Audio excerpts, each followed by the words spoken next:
Hello everyone, once again it is your boy, the Failed Author, with a little bit different video today. We've got a 3v3 team deathmatch on World at War, and for the longest time, if somebody asked me what my favorite Call of Duty of all time was, I would have picked World at War almost with no hesitation. Now, in my advanced age, I'm thinking that that is a different tune, and I'm pretty sure it's Modern Warfare 2, the 2009 one, of course, but here I am still playing World at War when I can. In Modern Warfare 2, it doesn't show the total players online anymore, and World at War still does. I think I got on the other night and there was 600 players, and I was like, wow, that's a lot. Usually it's hovering around 200, 300-ish or less, and that is pretty sad because this is such a quality game. The clickbaity title I'm going to use today is, in fact, I Got Dogs in 2023. This was one of the only good games I've been able to get. This game is it's a little challenging. It's kind of hard if we're getting real down to the nitty-gritty. And I say that only because when you're first starting, the just absolute dog crap weapons they give you are it's rough. The Thompson's about the only viable option. You have to be on that grind time to get your kind of bolt action rifles, their scopes, and it's just, it doesn't work. Again, I'm dealing with bad connection, some sort of weird input lag. Feels like I'm like a half second behind everyone. But here, okay, the Thompson might have been my favorite weapon online. This one had some pretty iconic weapons. The problem I feel this game has, especially when you compare it to something like Modern Warfare 2, was it seems like the weapon variety was a little and let's be real, this game's meta was totally dominated by one gun and one gun only, and that was the MP40. And though the Thompson is good, it does not have the power that the MP40 does. And really, I mean, you'll find other players using different weapons, but when it comes down to it, there was only a few weapons that were dominant in the multiplayer. I did have some ones that I really liked. I really liked the Thompson, of course. The M1 Garand was awesome to use. The double-barrel shotgun with sleight of hand, super sweet, satisfying. The Gibbs in this gun, or this game, that the certain guns have, like the Thompson seems to have some pretty nasty Gibbs, and the double-barrel shotgun and the trench gun were just the Gibbs-o-matic, as the Nazi zombie players would say. But here we are, really trying to make it happen. Luckily for me, some more players kind of joined in, and again, when you're using this game's like entry classes, it's the only one with a scope that you can find, because your bolt actions do not start with a scope. So it's really hard using the iron sights at times. It can be very frustrating and difficult. And I did start out pretty decent in this team deathmatch, but as more players joined in, it just became increasingly more frustrating for me. But we still do we do we're doing what we can out here. And really, I'm not playing because I'm a Call of Duty COD god. Maybe at one time I felt like I could have been borderline a COD god. That ship has sailed. It has left port, and I doubt it ever returns. And I don't play enough for it will ever return. And I'm okay with that. But more for the nostalgia, more for the feelings that you get when you play these games. And I gotta say, after playing World at War and Modern Warfare 2 a pretty decent amount, the maps and the map designs, and I do have the remastered COD 4 on the PlayStation 4, and even that, the maps from those three games hold up so much better than the Black Ops maps. The Black Ops maps are not bad, but they're just not as good. Which Black Ops, if you're trying to play a COD right now, you can catch it at some nights with 60,000+ players, which is pretty insane. There's fans. I haven't even bothered to play Black Ops 2.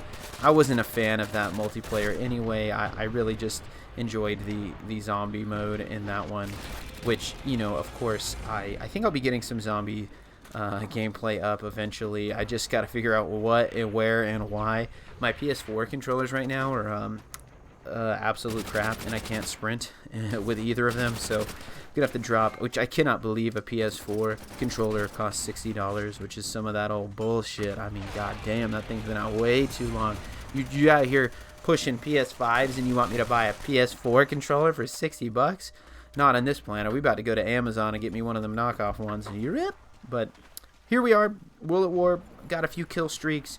Got the dogs already, which if the dogs are not the most iconic kill streak besides the nuke in Call of Duty history, I don't know what is, really.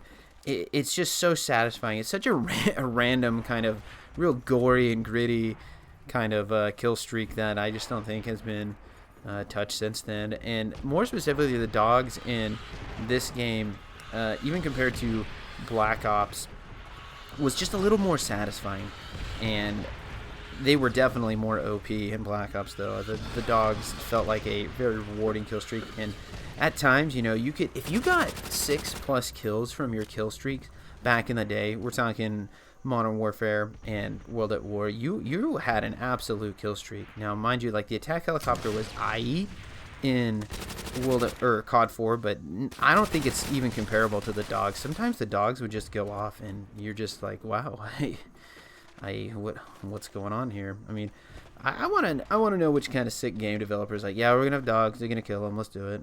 And you know, like this game's so gritty and the noises are so crunchy, like you can knife the dog, and like you're out here knifing a dog. What is life sometimes, really? I've gotten 2 knife kills in this game, and I'm going to tell you right now that is such a big feat for me. Even in Modern Warfare 2, when I'm running around with the tac knife, I find it very difficult to play. I am having a hard time getting those giant Commando Pro lunges. It's not something that, whatever my connection setup, game setup, it's not good. I'm using the bazookas here. The bazooka, probably one of if not the most underpowered weapon, which is crazy because it's a bazooka. But little did they know, Modern Warfare 2 would remedy that situation and make it just the absolute most powerful weapon possible, and then even make a perk that would make it even worse in danger close. It's just we need to talk and address though some of the goofiness that is World at War. We're talking about different perks. Now I get you, they were, you know, feel in their feelings, they're trying out some new things, but certain perks like, you know, shades comically goofy, and everyone kind of memes it up because in fact your character does wear pretty rad sunglasses, which is cool. But I mean, this game was just strictly dominated with 2 perks in the second slot, which was Juggernaut or Stopping Power. I don't think I've hardly seen anyone ever run anything else. I think you can get Camouflage as well, so maybe 3 at the most. The third perk is almost useless. Steady Aim, Deep Impact, Martyrdom. You know, I guess if you were playing Hardcore Search and stuff like that, people would use, you know, Last Stand, but Second Chance, whatever it is. In this game, it's just, I don't know, the balancing issues are kind of weird. You can tell it's sort of in its infancy, but the vibes of the game and the map design still haven't really been topped, and it's so sad to see where this company's gone. And it's actually wild to me, talking to hashtag gamers, hashtag COD gamers, really, that they all like desire to play these games, but they're playing the new ones. But all these games are still available to play, and though they do not have a thriving fan base, they have a pretty dedicated fan group that still play them. So, you know, if you're unhappy with the current settings of, you know, Call of Duty and Activision, whatever, as a company, you can just go play these ones. But they don't. It's madness. It's almost the definition of insanity. They're just going to keep buying the new one, hoping it gets better. But by all accounts, it has not gotten better. It's actually gotten so bad that they just accept it. Just like that sneeze in the mic spiked that boy. But here I am enjoying all these classic CODs and having a good time, and I can't complain. Again, this is your boy, the Failed Author, getting dogs in 2023. If you like classic Call of Duty and random videos, go ahead and hit that like and subscribe.